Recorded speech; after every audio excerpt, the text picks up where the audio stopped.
نیزے کی نوک میرے پہلو میں رکھ دیا اور کہنے لگا فوراً اٹھو اور حسن بن سفیان اور ان کے رفقا کو تلاش کرو، وہ دین کے طلبہ رائے خدا کے مسافر 3 دن سے بھوکے ہیں، فلاں مسجد میں قیام فرما ہے۔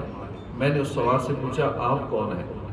اس نے کہا میں جنت کے فرشتوں میں سے ایک فرشتہ ہوں، تمہیں ان دین کے طلبہ کی حالت سے خبردار کرنے آیا ہوں، فوراً ان کی خدمت کا انتظام کرو۔ اتنا کہنے کے بعد وہ سوال میری نظروں سے اوجھل ہو گیا، میری آنکھ کھل گئی، بس اس وقت سے میرے پہلو میں شدید درد ہے۔ تم یہ سارا مال اور کھانا وغیرہ لے کر ان دین کے طلبہ کی خدمت میں پیش کر دو تاکہ مجھ سے یہ تکلیف دور ہو جائے۔ سیدنا حسن بن سفیان فرماتے ہیں اس نوجوان کی یہ باتیں سن کر ہم بہت حیران ہوئے اور اللہ کا شکر ادا کیا اور اس رحیم و کریم مالک کی عطا پر سجدے میں گر گئے۔ پھر ہم سب دوستوں نے یہ فیصلہ کیا کہ ابھی رات کو ہی ہمیں اس علاقے سے کوچ کر جانا چاہیے، ورنہ ہمارا واقعہ لوگوں میں مشہور ہو جائے گا، حاکم شہر میں ہماری حالت سے واقف ہو کر ہمارا ادب کرے گا، ہمارا احترام کرے گا، ہمیں پروٹوکول ملنا شروع ہو جائے گا، ہماری نیک نامی مشہور ہو جائے گی۔ یہ سارے معاملات ہونے کے بعد کہیں ایسا نہ ہو کہ ہم ریاکاری میں مبتلا ہو جائیں، ہمارے اندر تکبر آ جائے۔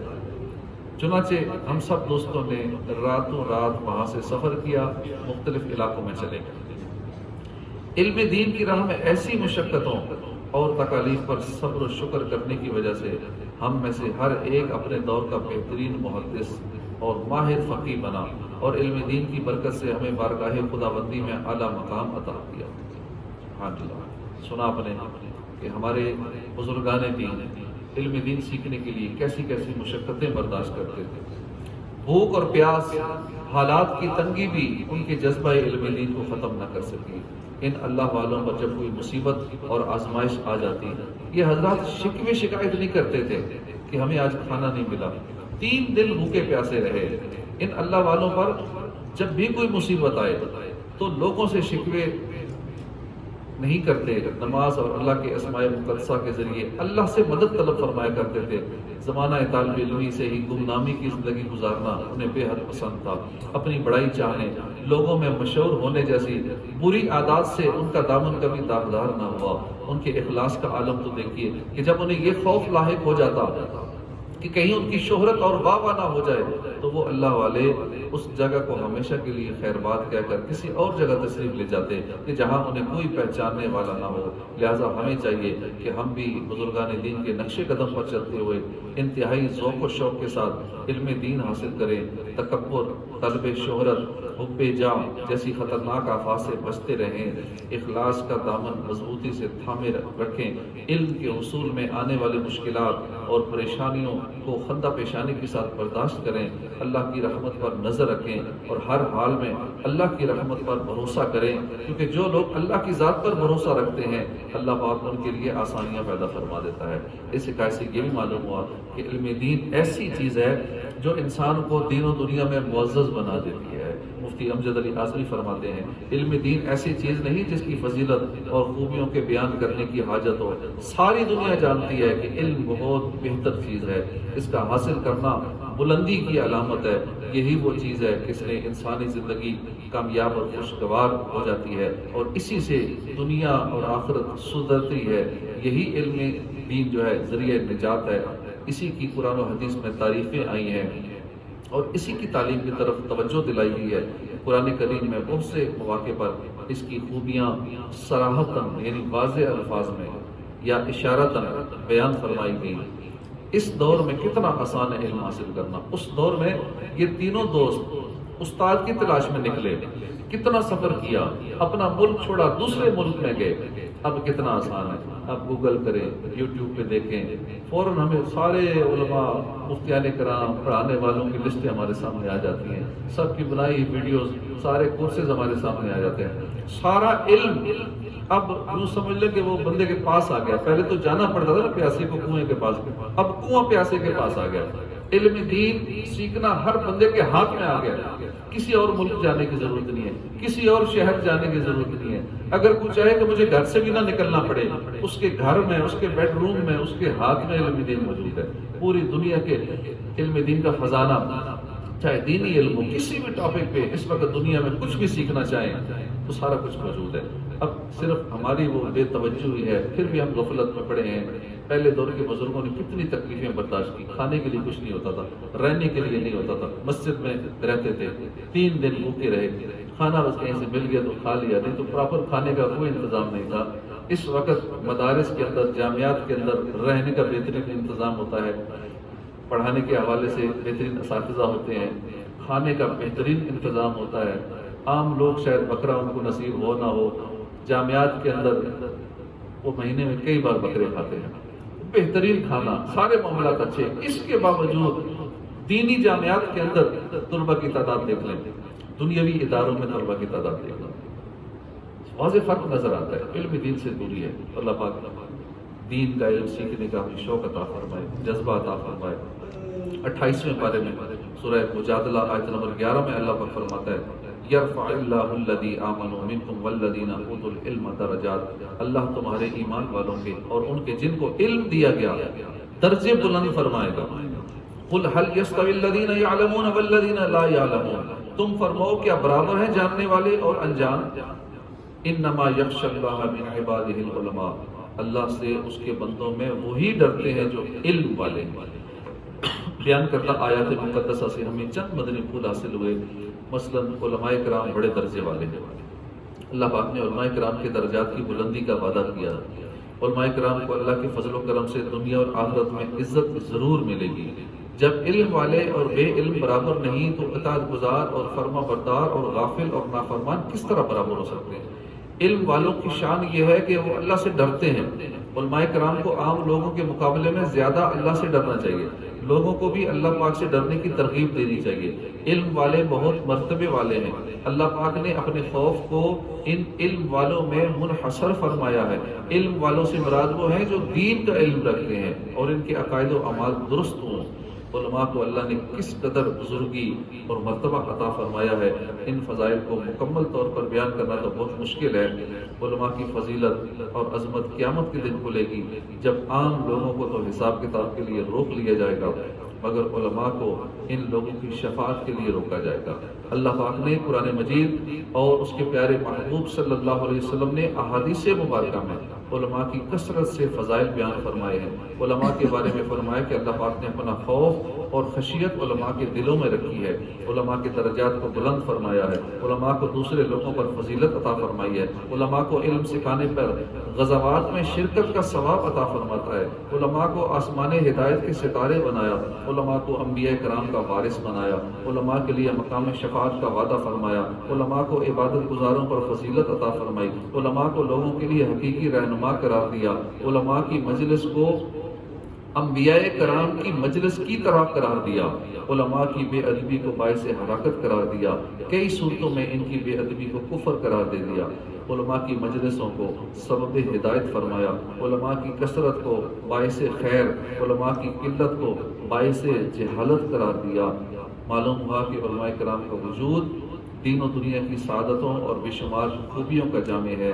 یاد رکھیے علم دین کے فوائد میں سے ایک فائدہ خوف خدا کا حصول بھی ہے، جیسا کہ تفسیر صراط الجنان جلد 8 صفحہ 198 پر ہے کہ خوف اور خشیت کا مدار ڈرنے والے کے علم اور اس کی معرفت پر ہے، چونکہ مخلوق میں سب سے زیادہ اللہ کی صفات کی معرفت، اللہ کی ذات کے بارے میں علم حضور صلی اللہ علیہ وسلم کو ہے، اس لیے آپ ہی مخلوق میں سب سے زیادہ اللہ سے ڈرنے والے ہیں۔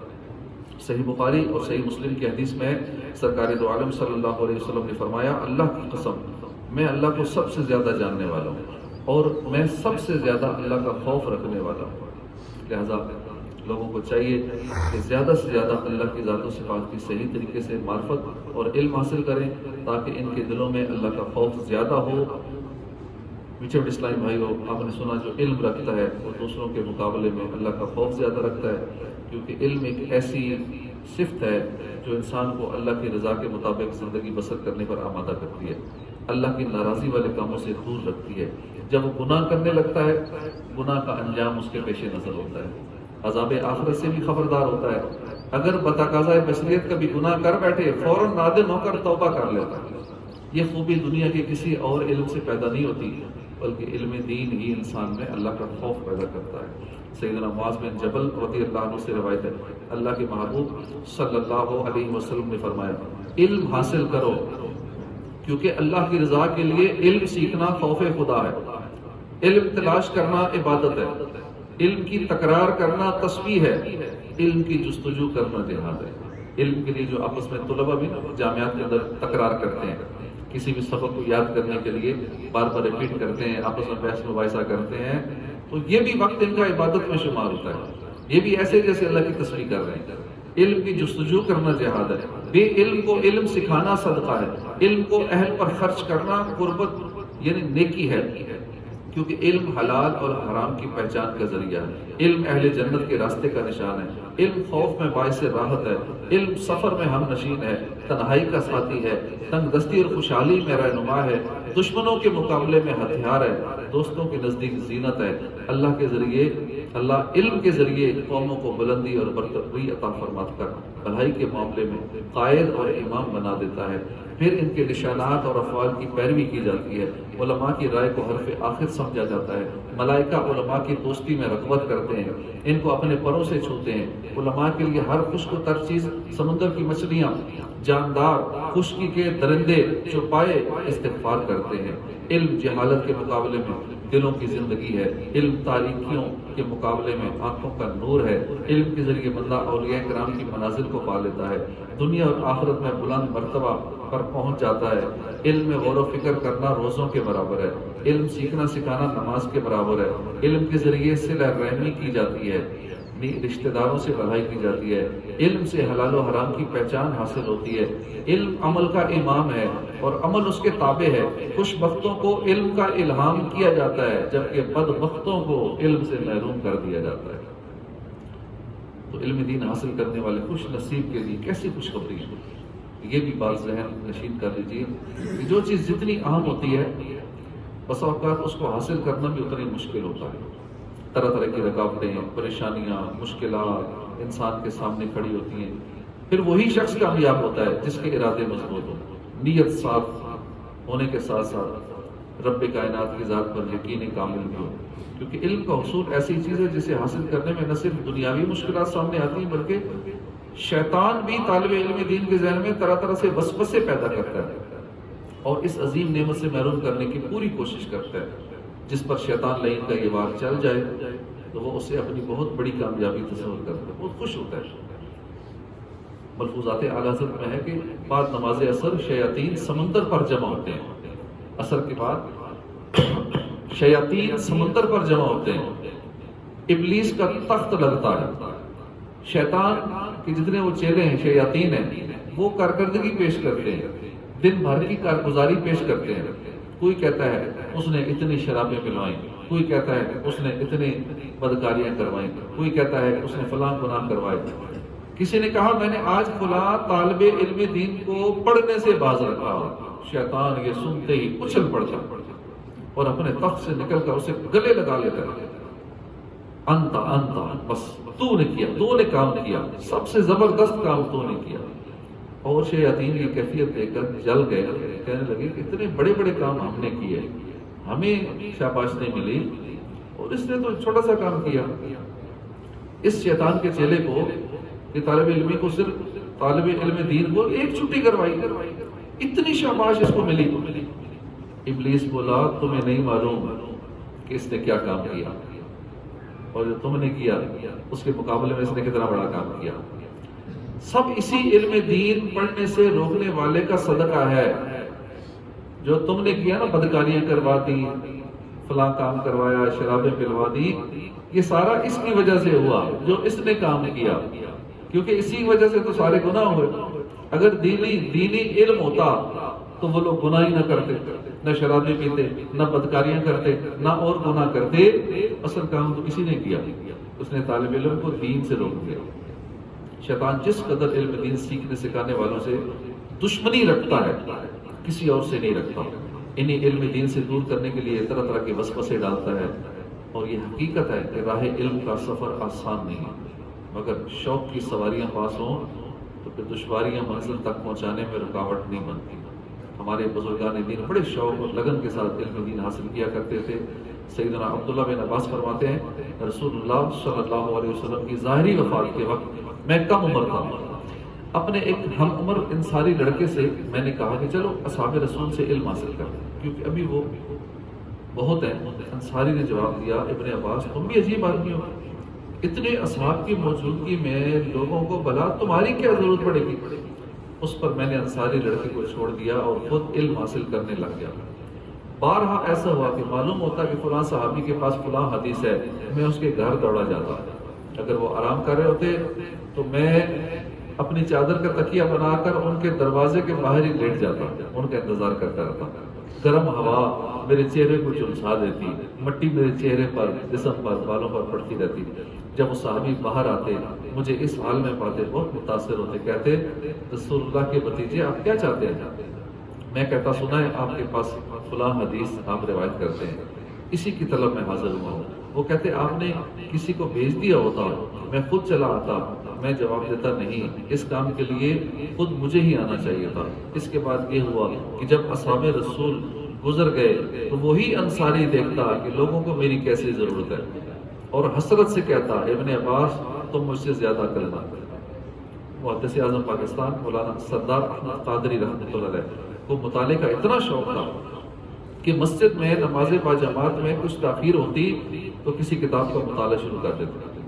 جب آپ منظر الاسلام بریلی شریف میں زیر تعلیم تھے تو ساتھی طلبہ کے سو جانے کے بعد بھی باہر محلے میں جو لالٹین والی لائٹیں لگی ہوتی ہیں اس کی روشنی میں اپنا سبق یاد کیا کرتے تھے۔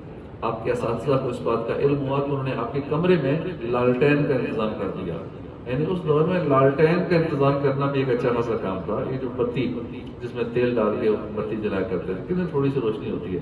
آج کل روشنیوں کا بھی کتنا اچھا انتظام ہے، بجلی سے چارج ہو جاتی ہیں، چارجنگ لائٹس مل جاتی ہیں، چلو وہ بھی نہ ہو تو سورج کی روشنی سولر لائٹ مل جاتی ہیں، اور کئی گھنٹے چلتی رہتی ہیں، چھوٹی چھوٹی بھی لائٹ ہوتی ہے اور اتنی روشنی دیتی ہے۔ اتنی ساری سہولتیں ہیں، نہ روشنی کی پرابلم ہے۔ پہلے دور میں اتنے بڑے عالم محدث اعظم پاکستان، پڑھنے کے لیے لائٹ نہیں ہے، باہر جو لائٹ کی روڈ پہ لگی ہوتی تھی لالٹین، اس کی روشنی میں جا کے روڈ پہ کھڑے ہو کے پڑھتے تھے۔ اب کتنی آسانیاں ہیں، اس کے باوجود ہم نہیں پڑھتے۔ اللہ پاک علم کا شوق عطا فرمائے۔ تو علم دین حاصل کرنے کے لیے سفر کرنا یہ ہمارے بزرگان دین کا طریقہ رہا ہے۔ ہم اپنے بارے میں سوچتے ہیں کیا کبھی ہم نے بھی علم دین کے فضائل جاننے کی کوشش کی؟ کیا ہم نے کبھی علم دین کی حصول کے لیے کوشش کی؟ کیا ہم نے بھی کبھی یہ سوچا کہ علم دین کے حصول میں ہمارے لیے کیا رکاوٹیں ہیں، ان رکاوٹوں کا حل کیا ہے؟ کیا ہم نے کبھی اہل علم سے اس بارے میں مشورہ کیا؟ جبکہ دوسری طرف ہمارا حال یہ ہے کہ کاروبار کرنے کے لیے گھنٹوں گھنٹوں بیٹھ کر تجربہ کار لوگوں سے مشورے کرتے ہیں، کاروباری ترقی اور مسائل کے حل کے لیے ایک ملک سے دوسرے ملک تک سفر کرتے ہیں، جبکہ علم دین کے حصول کے لیے نہ ہمارے پاس ٹائم ہے، نہ مشورہ کرنے کا ٹائم ہے، نہ پوچھنے کا ٹائم ہے کہ میں کیسے علم سیکھوں۔ اس بارے میں بات تو کرنی چاہیے، نہ کاروبار کے حوالے سے کتنی مشاورتیں کرتے ہیں۔ تو علم دین حاصل کرنے کے لیے ہمیں سفر کرنا چاہیے، بلکہ اب تو سفر کی ضرورت نہیں ہے، اب تو آسانیاں ہو گئی ہیں۔ پہلے کے حضرات تو کئی دنوں کا سفر کرتے، مہینوں کا سفر اونٹوں پر، گھوڑوں پر پیدل سفر کرتے اور شوق سے، لگن سے علم حاصل کرتے۔ آج ہمارے پاس دور جدید کی تمام فیسلٹیز موجود ہیں، گاڑیاں موجود ہیں سفر کے لیے، مہینوں کا سفر دنوں میں ہو جاتا ہے، دنوں کا گھنٹوں میں ہو جاتا ہے، منٹوں میں گھنٹوں کا سفر ہو جاتا ہے۔ اس کے باوجود ہمارے اندر شوق علم پیدا نہیں ہوگا۔ اس دور کا سفر انتہائی دشوار ہوا کرتا تھا، بعضوں کے پاس تو زیادہ راہ بھی نہیں ہوتا تھا، اور وہ بھوک پیاس، گرمی کی شدت، سفر کی مشقت برداشت کرتے تھے، بڑے شوق سے سفر کرتے تھے، مگر افسوس فی زمانہ انتہائی آسان ہونے کے باوجود ہم علم نہیں سیکھتے، ہمارے اندر جذبہ ختم ہوتا جا رہا ہے۔ دنیا کے حصول کے لیے سارا کچھ کریں گے، ایک پوسٹ چلائیں کہ فلاں ملک کا ویزا آیا ہوا ہے، ہزاروں لوگ رابطہ کرنے والے ہو جائیں، مجھے فلاں ملک بھیج دیں، لاکھوں روپے لگا کے، اتنے میسیجز آئے، ایک میسیج کرے نا کسی کو کہ عرب ممالک کا فلاں کا ویزا آئے ہوئے ہیں، یورپ ممالک کے فلاں کے ویزا آئے ہوئے ہیں، امریکہ کے ویزے آئے ہوئے ہیں، حالانکہ امریکہ جانے کے لیے 25 لاکھ کا ویزا ہے نارمل سا، اس کے باوجود کتنوں کے میسیج آتے ہیں جی وہ ڈیٹیل بتائیں جی ہمیں بھیجیں، جانا ہے 25 لاکھ لگا کے جانا ہے، کینیڈا جانا ہے تو 35 لاکھ روپے لگانے کے لیے تیار ہو جائیں گے۔ عرب ممالک میں جانا ہے تو 5-6 لاکھ روپیہ لگانے کے لیے تیار ہو جائیں گے صرف دنیا کمانے کے لیے. کیا کبھی دین حاصل کرنے کے لیے صبر کیا لاکھوں روپے لگا کے؟ شوق ہی نہیں ہے، جذبہ ہی نہیں ہے، بس صرف دنیا کمانی ہے. دنیا کے لیے گھر والوں سے دور ہو جانا ہے، بیوی بچوں سے دوری برداشت کر لینی ہے، والدین کو چھوڑ کے چلے جانا ہے، ملک چھوڑ کے چلے جانا ہے. ہاں علم دین کے لیے کہتے نہیں گھر نہیں چھوڑ سکتے، بال بچے میرے بغیر رہ نہیں سکتے، والدین کو نہیں چھوڑ سکتا. دنیا کے لیے تو سارے چھوڑ رہے ہیں. اب اتنے پاسپورٹ آفس میں پاسپورٹ اپلائی کرنے والوں کی تعداد ہو گئی ہے کہ اب وہ مہینہ 2 مہینے پاسپورٹ ہی نہیں مل رہے. اتنی زیادہ تعداد ہو گئی ہے اپلائی کرنے والوں کی. لیکن علم دین کے لیے کتنے نے اپلائی کیا؟ کروڑوں کی آبادی ہے، 25-26 کروڑ کی آبادی ہے. دین کے لیے باہر جانے والوں کی تعداد یا پاسپورٹ بنوانے والوں کی تعداد کتنی ہے؟ اور دنیا کے لیے باہر جانے والوں کی، اپلائی کرنے والوں کی، آئے دن جانے والوں کی ہر فلائٹ میں کتنے جا رہے ہیں؟ اب چھوڑ ہی رہے نا گھر پر ساری سہولتوں کو مال کمانے کے لیے. وہ بھی جا کے پہلے تو یہیں پہ بہت سارے دھوکے ہو جاتے ہیں، ایجنٹ ہی پیسے کھا جاتے ہیں. اب ادھر سے نکلنے میں کامیاب ہو جائیں، وہاں جا کے بھی جو کچھ ایجنٹ نے کہا تھا وہ کام ہے یا نہیں ہے یہ ایک الگ مسئلہ ہے. اب بالفرض وہاں کمانے میں لگ بھی گیا، 1-2 لاکھ آمدنی شروع ہو بھی گئی. اب تو آئے دن مسائل، جب گھر آئے گا اس ٹائم اتنے اخراجات ہو جائیں گے، ویزے کو رینیو کرائے گا پھر اتنے اخراجات ہو جائیں گے. پیچھے سے کتنے لوگ دنیا سے چلے جاتے ہیں، وہ بیچارہ نہ جنازے میں شریک ہو سکتا ہے نہ غمی خوشی میں. تو یہ ساری تکلیفیں دنیا کے لیے برداشت کرنے کا جذبہ ہے، دین کے لیے یہ تکلیفیں برداشت کرنے کا جذبہ نہیں ہے، شوق نہیں ہے. اللہ پاک توفیق عطا فرمائے. 3 دن کے قافلے میں جانا ہو تو مشکل ہو جاتا ہے ہمارے لیے. گھر والوں کی یاد بھی آتی ہے، بیوی بچے بھی یاد آتے ہیں، ماں باپ بھی یاد آتے ہیں. مگر مال کے لیے ساری جدائیاں برداشت کر لیتے ہیں، ساری تکلیفیں برداشت کر لیتے ہیں. دنیا کا مستقبل بنانا ہے تو سارا کچھ برداشت ہے، اپنی آخرت بنانے کے لیے برداشت نہیں کر سکتے. کہتے ہیں چند سالوں کی تو بات ہے، بس آ جاؤں گا 2-4-5 سال باہر لگا کے پھر آ جاؤں گا، معاشی حالت بہتر ہو جائے گی، اس لیے ملک سے باہر جا رہا ہوں، قرض اتار سکوں وغیرہ وغیرہ. طرح طرح کی باتیں، بہت سارے ہمیں بہانے آ جاتے ہیں. باتوں سے گھر والوں کو بھی راضی کر لیتے ہیں. افسوس ہم مال و دولت کمانے کے لیے تو سہانے سپنے دیکھتے ہیں، دولت بڑھانے کی نئی نئی ترکیبیں بھی سوچتے ہیں. شب و روز مال کے جال میں پھنس کر سفر کرنے کے لیے بے قرار سر دھڑ کی بازی لگا دینے کے لیے تیار رہتے ہیں. لیکن علم دین سیکھنے کے لیے مسجد درس میں بیٹھنے کا ٹائم نہیں ہے. 10-15 منٹ مسجد میں بیان ہوتا ہے، درس ہوتا ہے، اتنا وقت نہیں ہے. باہر جا کے پیچھے گھنٹوں گپے لگاتے رہے، گھر میں جا کے سوشل میڈیا میں لگے رہے. لیکن یہاں تھوڑی دیر کے لیے دین کی باتیں ہوتی ہیں تو بیٹھنے والوں کی تعداد آپ کے سامنے ہوتی ہے. اللہ پاک توفیق نصیب فرمائے. سیدنا ابو درداء سے روایت ہے کہ میں نے نبی کریم صلی اللہ علیہ وسلم کو فرماتے سنا، جو علم کی تلاش میں کسی راستے پر چلتا ہے اللہ پاک اس کے لیے جنت کا راستہ آسان فرما دیتا ہے. حالانکہ جنت کا راستہ بہت مشکل ہے، لیکن علم حاصل کرنے والے کے لیے جنت کا راستہ آسان ہو جاتا ہے. تو ہم سب چاہتے ہیں کہ جنت میں چلے جائیں، اور جنت میں جانے کے لیے آسان اور شارٹ کٹ طریقہ علم دین سیکھنے میں لگ جائے. بے شک فرشتے علم حاصل کرنے والے کے عمل سے خوش ہو کر اپنے پر بچھا دیتے ہیں اس کے لیے، اور زمین و آسمان میں رہنے والے یہاں تک کہ پانی میں مچھلیاں یہ عالم دین کے لیے دعا کرتے ہیں. کتنے فضائل ہیں. اللہ پاک ہمیں بھی توفیق دے ہم علم دین سیکھنے میں لگیں. عمر کی قید نہیں ہے، ٹھیک ہے، جوانی میں سیکھیں، بچپن میں سیکھیں تو جلدی یاد ہو جاتا ہے، دماغ زیادہ کام کرتا ہے. لیکن اگر کوئی چاہے تو بڑھاپے میں بھی سیکھ سکتا ہے. کتنی مثالیں ہمارے پاس موجود ہیں. اب بھی 60 سال کے 70 سال کے بوڑھے علم حاصل کر رہے ہیں، جامعات میں پراپر ریگولر کلاسیں لے رہے ہیں. اور علم حاصل کرنا یہ ضروری نہیں کہ آپ پراپر مدارس میں یہ جا کے کریں، ٹھیک ہے، جائیں تو اچھی بات ہے، ریگولر بھی جانا چاہیے. اگر یہ بالفرض یہ ممکن نہیں ہے تو بہت سارے لوگ ایسے ساتھ جاب بھی کر رہے ہیں، ساتھ علم بھی سیکھ رہے ہیں، آن لائن پڑھ رہے ہیں، گھر میں پڑھ رہے ہیں، 1 to 1 کسی عالم صاحب سے پڑھ رہے ہیں، یا مطالعہ کر کے علم سیکھ رہے ہیں. اصل مقصد ہے علم سیکھنا، عالم بننا. تو عالم بننا اس کے لیے بہت سارے طریقے ہیں. آپ علماء کرام کی ویڈیوز دیکھ کے، مدری مذاکرے دیکھ کے، مدری مذاکرے پڑھ کے، سن کے، مفتیان کرام کے جو بیانات ہیں، کتابیں ہیں یہ پڑھ کے، بہاری شریعت پڑھ کے، نہیں سمجھ آتی تو علماء سے مدد لے کے، فتح رضویہ پڑھ کے، اس طرح بہت ساری کتابیں ہیں، مکتبۃ المدینہ کی ہیں، امیر رضی کی بکس ہیں، یہ کتابیں پڑھ کے اتنی اہلیت ہو جائے کہ اپنی کوشش سے آپ شرعی مسائل نکال سکیں. جو مسئلہ درپیش ہو آپ کو پتہ ہے کہ وہ مسئلہ کیسے نکالنا ہے، واحیہ شریعت سے ملے گا، فتاوی رضویہ سے ملے گا، وہ مسئلہ مجھے کہاں سے ملے گا. جو یہ اہلیت رکھتا ہو کہ اپنی ضرورت کے مسائل کتابوں سے نکال سکے، اسے کہتے ہیں عالم. اب یہ نہیں کہ 10 سال اس نے پڑھا ہے اور بعد میں اسے ایک مسئلہ نکالنا نہیں آتا. اس سے خالی 8-10 سال لگا لینے سے کلاسوں میں عالم نہیں ہوتا. اگر اسے آتا پھر بھی کچھ نہیں ہے تو عالم وہ جیسے علم آتا. اب وہ چاہے باقاعدہ سیکھے، بے قاعدہ سیکھے، بذریعہ ویڈیو سیکھے، بذریعہ مطالعہ سیکھے، کتابوں کے ذریعے سیکھے، ویڈیو کنٹینٹ سے سیکھے، آڈیو کنٹینٹ سے سیکھے، ریٹن سے سیکھے، جس طرح بھی سیکھے بس علم سیکھے اور کسی صحیح العقیدہ سے سیکھے. ایسا نہ کسی اور کے بعد مذہب کہتے چڑھ جائے اور اپنا ایمان ہی خراب کر بیٹھے. وہ یہی علم سکھاتا رہے کہ میلاد حرام ہے تو 11ویں حرام ہے تو رسالہ ثواب حرام ہے تو فلاں شعر کہ تو یہ بدعت ہے، تو بس یہی چیزیں سیکھتا رہے.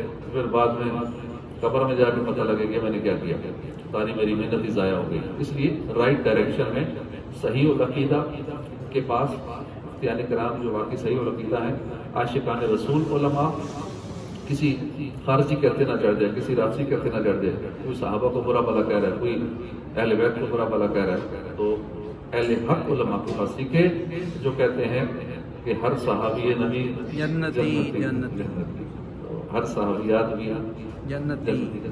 اہل بیت کے سارے سب سے محبت کرنے والوں سے رشتہ جوڑ کے رکھے. جو اہل بیت سے محبت بھی کرتے ہیں، صحابہ سے محبت کرتے ہیں، جو اعلیٰ حضرت والے ہیں، جو امام احمد رضا خان سے محبت کرنے والے ہیں، غوث پاک سے محبت کرنے والے، ایسوں سے علم دین سیکھے.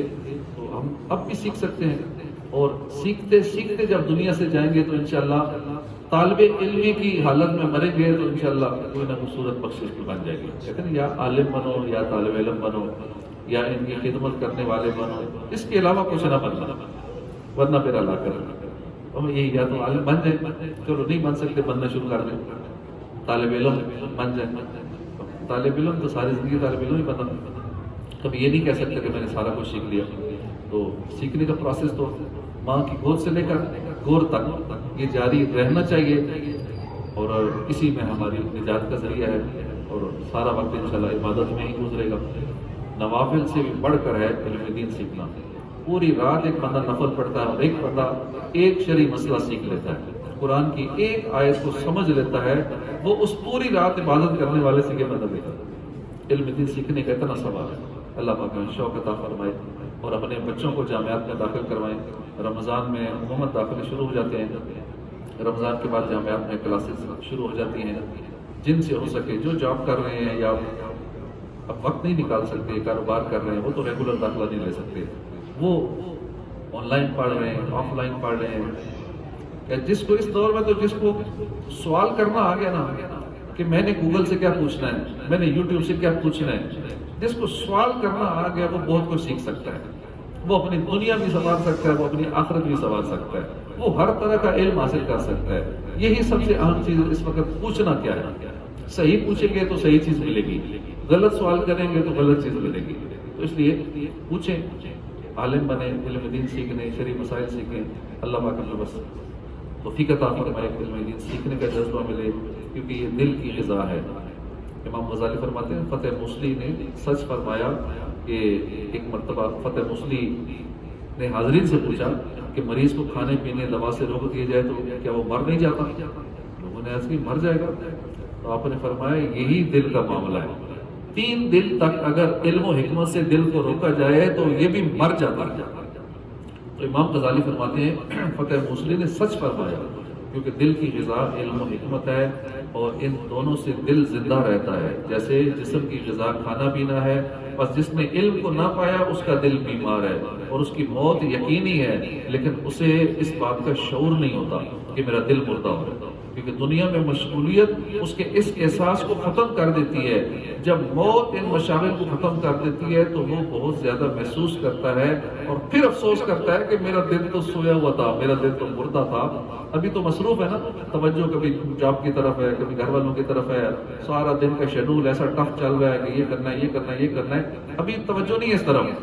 جیسی موت قریب ہوتی ہے، موت پر یہ ساری مشاغل کو ختم کر دیتی ہے، نہ نوکری، نہ جاب، نہ کاروبار، ساری توجہ جب ادھر سے ہٹتی ہے پھر پتہ لگتا ہے کہ میرے دل کی تو یہ حالت ہوئی ہے، میرا دل تو زنگ آلود ہوا پڑا ہے. میرا دل تو پتھر ہوا پڑا ہے، میرا دل تو مر چکا ہے مردہ حالت میں، کہ میں نے کیسی زندگی گزاری، میں کن مصروفیات میں مصروف تھا، مجھے احساس بھی نہیں ہوا کہ میرے ساتھ ہو کیا رہا، پھر سوائے پچھتاوے کی کچھ نہیں ہوتا۔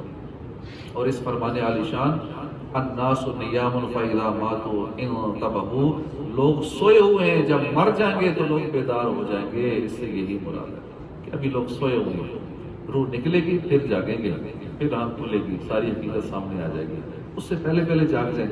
تو علم دین سیکھنے کا ایک ذریعہ مدنی مذاکرہ بھی ہے، ہم روزانہ اس وقت عصر کے بعد مدنی مذاکرہ سنتے ہیں، وہ بھی اللہ کے ولی کے ملفوظات سنتے ہیں، رات تراویح کے بعد بھی مدنی مذاکرہ ہوتا ہے۔ مدنی مذاکرہ علم دین کا بہترین ذریعہ ہے۔ امیر اہل سنت اتنے مسائل، اہم مسائل، اتنی گہرائی میں جا کے اتنی باریکی کے ساتھ وہ باتیں سمجھاتے ہیں کہ شاید ہم سینکڑوں کتابیں چھان مارے تو ہمیں باتیں نہ ملیں جو امیر اہل سنت اپنی زندگی کا نچوڑ ہمیں بتاتے ہیں، اور بہت اہم باتیں ہوتی ہیں۔ ابھی انشاءاللہ تھوڑی دیر دعا کے بعد مدنی مذاکرے میں شامل ہو جائیں گے، اس کے بعد دعا کا سلسلہ ہوگا، مناجات ہوگی، پھر انشاءاللہ افطاری کریں گے۔ اللہ پاک آج جو بخشے جائیں گے انہیں ہمارا نام شامل کر دیں۔ اس کے بعد آج جمعرات، جمعے کی گھڑیاں شروع ہو جائیں گی، سورج غروب ہوتے ہی جمعے کی گھڑیاں، جمعے کی ہر گھڑی میں 10 لاکھ کی مغفرت ہوتی ہے، ہر گھڑی میں 10 لاکھ بخشے جاتے ہیں، اور یہ پھر ہمیں موقع مل رہا ہے۔ اللہ کرے یہ وقت ہم سارا سیریس ہو کے گزاریں، باتیں کرنے کی بجائے، فضولیات میں ٹائم برباد کرنے کی بجائے ہر لمحے یہ تصور میں رکھے بخشے جا رہے ہیں، ہر سیکنڈ میں بخشے جا رہے ہیں، میں گپوں میں لگا ہوں، میں باتیں کر رہا ہوں، میں ہنس رہا ہوں، اللہ مغفرت فرما رہا ہے، میری توجہ کہاں لگی ہوئی ہے؟ اپنی ساری توجہ اپنے رب کی طرف رکھیں، بس عرض کرتے رہے دل یا اللہ اب بخش دے، ابھی جو بخشے جا رہے ہیں میرا انتظام ہو، یا اللہ ابھی جو بخشے جائیں گے ابھی میں بخشا جاؤں، کل مغرب تک یہ سلسلہ جاری رہے گا، ہر لمحے میں 10 لاکھ کی مغفرت آج شام سے لے کر کل شام تک جاری رہے گی۔ تو اللہ پاک اس دوران آج ہماری بخشش فرما دے، اور اس رمضان میں ہماری حتمی مغفرت ہو جائے، آمین بجاہ نبی الامین صلی اللہ علیہ وسلم۔ الحمدللہ۔